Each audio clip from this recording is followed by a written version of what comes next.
Hello and welcome back to the channel friends. इस video में मैं आपको डिक्टेशन दूंगा Kailash Chandra volume 1 transcription number 5 की। स्पीड होगी इस डिक्टेशन की 80 वर्ड्स पर minute. The dictation will begin in 10 seconds, so be ready for it.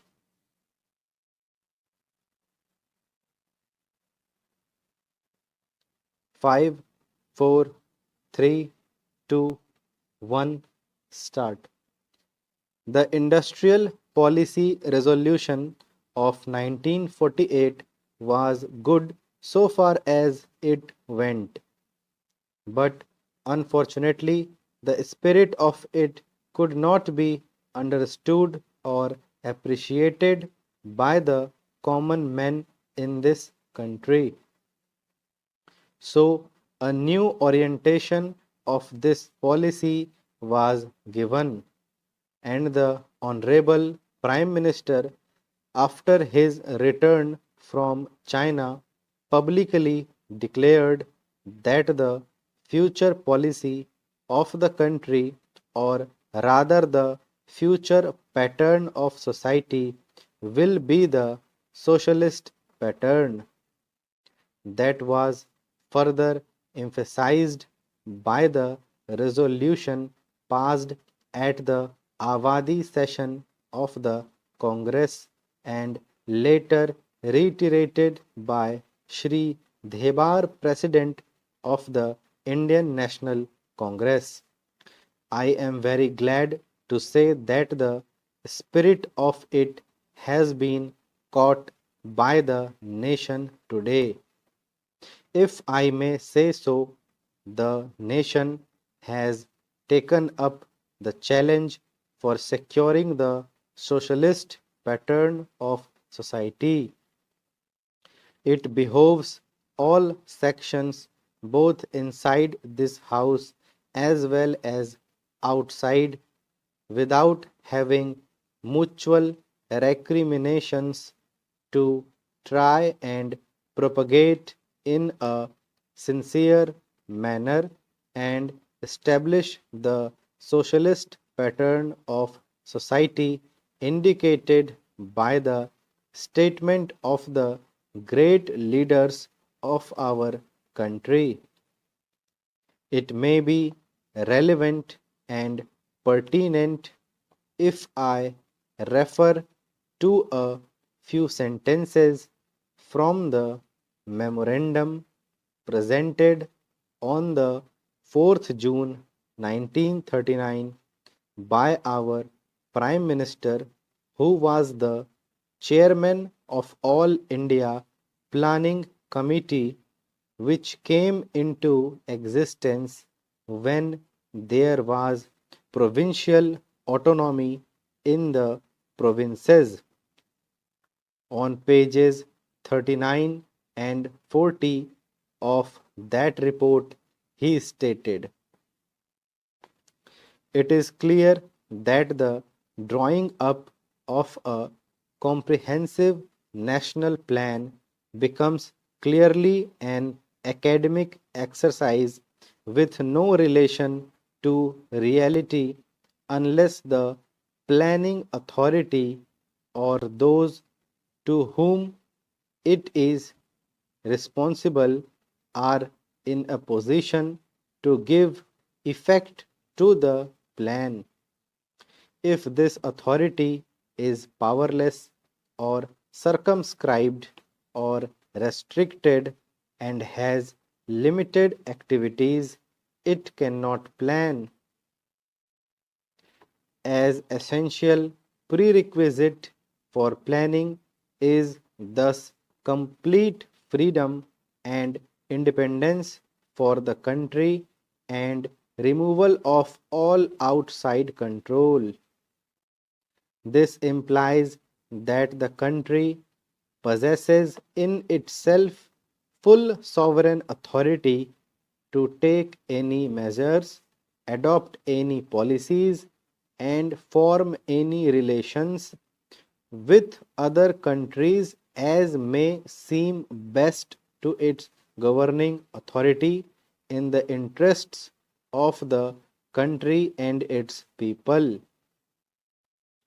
National independence is thus an indispensable preliminary for taking all the steps that might be found necessary for carrying out the 5-year plan in all its various aspects throughout the whole country. At the present moment, it is clear that not only have we in India no national independence, but we are hedged in and obstructed by numerous restrictions, limitations, safeguards, and reservations which block the path to planning and progress. Our plan for national development must therefore be drawn up for a free and independent India. Thanks to the sacrifices made by millions of our countrymen and countrywomen under the leadership of the father of the nation, Mahatma Gandhi, we have today secured complete sovereign political independence at a time when the nation of the world were engaged in the bitterest struggle using all the weapons of destruction. If, therefore, we have secured political independence during the period of a quarter of a century, it should not be difficult, especially when we are today masters in our own country, to secure a socialist pattern of society as has already been indicated, but it requires the assistance, the propaganda, the active work of all those who are interested in this. I am sure so long as my honorable friends, the minister, the deputy minister, and the other minister who represent the Commerce and Industry Ministry can give us an assurance that the capitalist pattern would be avoided, some of us who believe in a cent-per-cent socialist democracy give an undertaking that certainly totalitarian policy will not be introduced in this country, because we have believed all along during the fight that we have given to the British government when we secured political independence, that we shall try to maintain democracy undiluted and a socialist democracy at that. I am absolutely certain that in this country of our liberty of thought, liberty of speech, and liberty of action will be guaranteed to every citizen to express his views in the manner he pleases. I therefore assure my honorable friend that so long as we do not, in the garb of a socialistic pattern, support a capitalist system, India will stand 100% for a socialist democracy.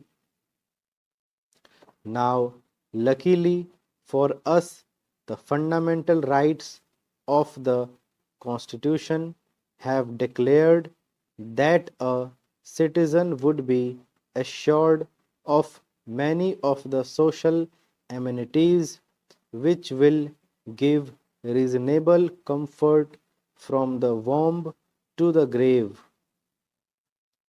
but mere enunciation, as I have said many times, will not satisfy the common man unless the saying is put into effect.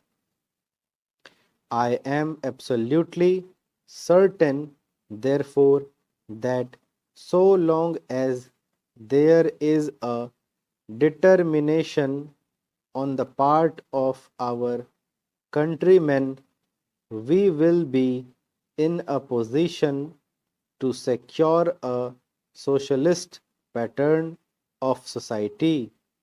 It is not even possible to draw up a plan on any other basis.